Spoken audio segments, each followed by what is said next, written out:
Hey,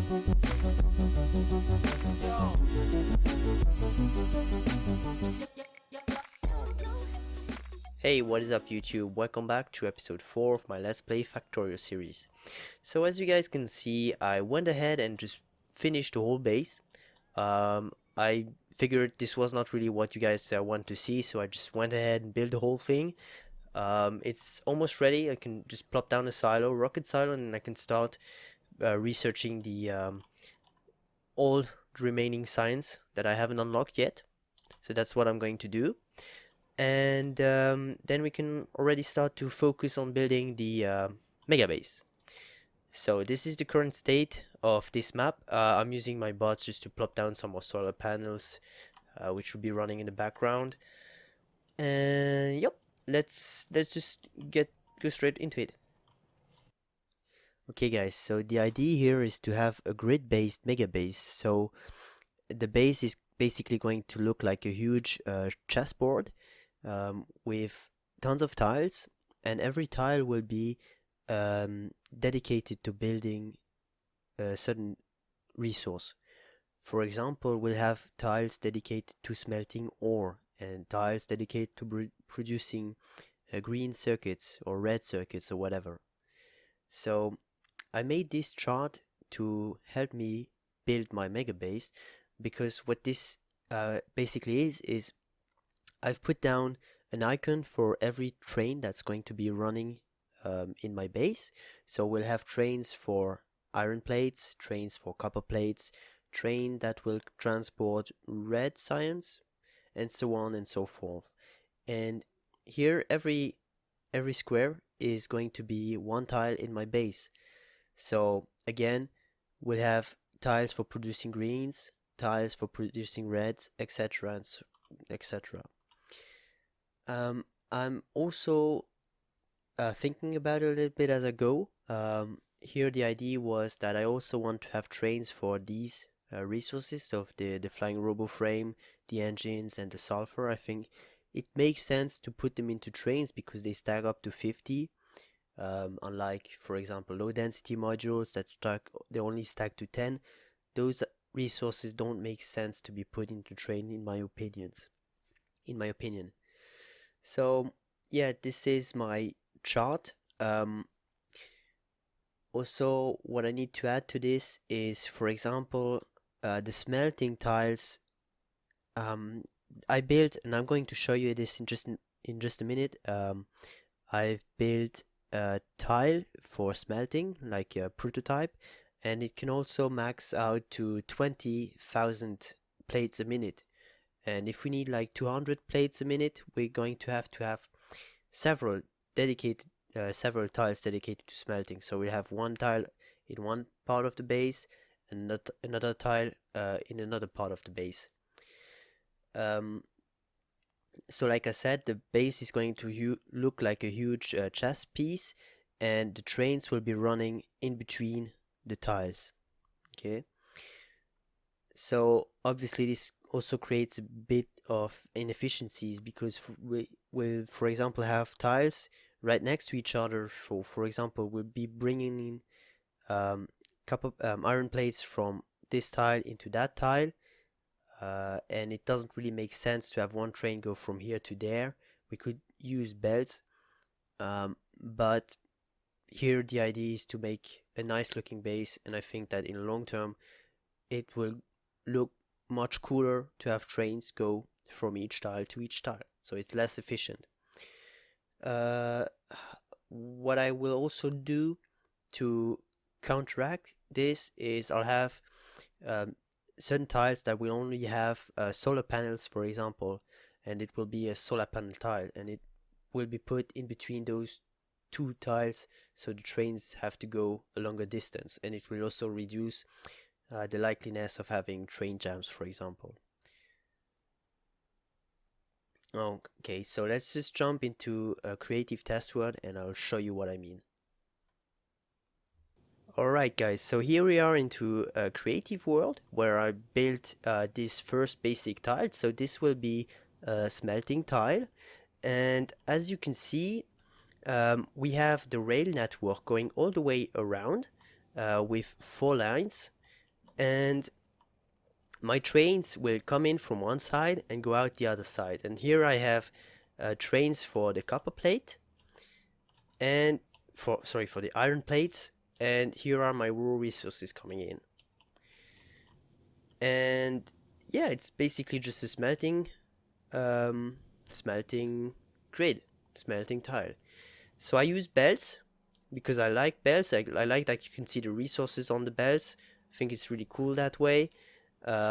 Whereas if you use bots, for example, it's much more efficient, it takes less space, but you cannot see you don't have a visual representation of the resources that are being produced.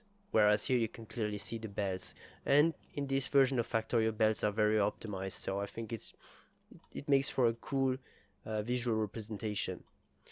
So what I used here for an intersection, I usually don't like to use this X intersection, but I found a cool blueprint. Let me show you. So here on the on Factorio Prints website, you can find a ton of cool blueprints, and I found this one, for example. I'll leave the link in the description. It's very up to date. It was updated last month, and it contained this intersection right here, which, I mean, from what I've seen, looks pretty solid. Trains can go either way, and it seems pretty solid. So I just use this. We have it in every corner, and the space that I left between my intersection is enough to fit my biggest trains, which I think will be 3 by 8 wagons and then 3 locomotives. That will be my biggest trains. I'm not sure yet if I do need to have 2-headed trains, but we'll plan for that, so better plan for bigger trains. I also planned ahead to have refueling trains, which will be bringing in the rocket fuel for fueling my trains, and a station for the player to come in, because I don't want to have to be running across my rails. I want to be able to go from tile to tile using a train. So that's why this is here for.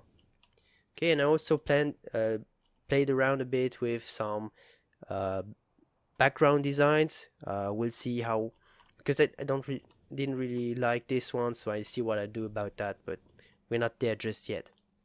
Oh, and also something that I forgot to show you is that one tile like this is producing about 20k plates a minute. So if I need 200k plates, I'll have 10 of those spread out across my base. Okay guys, so here we are back in our main world where we'll be building the mega base, and let me show you guys this this thing is going to be huge. I mean, this is the size of one tile. So I'm thinking about starting about here. I don't want to have a resource patch inside a tile, so I'm gonna have to mine it out before I start building in that tile. But thinking about starting over here somewhere and plopping some down. But obviously what I need to do before that is start clearing the area out, remove the biters and put up some defenses.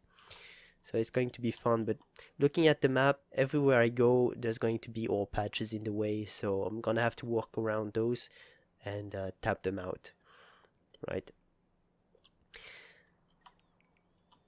Also, what I really need to do is fix this ore issue, because we don't have enough copper coming in, and I need to start mass producing modules. Level 3 modules is going to take a ton of advanced circuits and a ton of green circuits, but it's necessary, and this is just not going to cut it. So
And we're back, guys. So as you can see, I placed down the first tile of the mega base.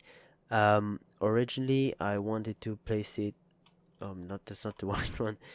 Originally I want to place it more like here, over here, but then I realized that there's like an oil patch right here, and if I move this one to where it's now, I have enough space to put one here, and then the next and then the oil patch will be inside the next tile, so it's not, we don't have rails going over the oil patch. So that's why I moved this one a bit more to the left, closer to this copper patch.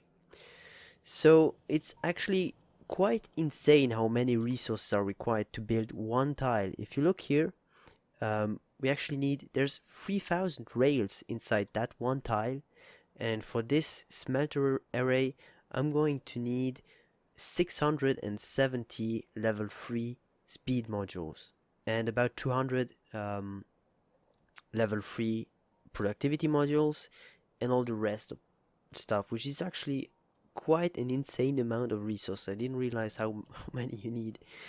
But yeah, there we go. I also start producing some modules over here, but as you can see, we don't have any red modules because I don't know. Let's see. Yeah, it's super slow. We need to start mass producing modules, and I can put modules into these factories and produce even more modules. But the sheer amount of modules that we need, it's just insane. And at the moment, how many do we have? We have like 20 speed free modules, and we need how many was it again? Almost 700. So yeah, okay guys, I think this is about it for today. I hope you enjoyed watching this episode, and I'll see you soon in the next one.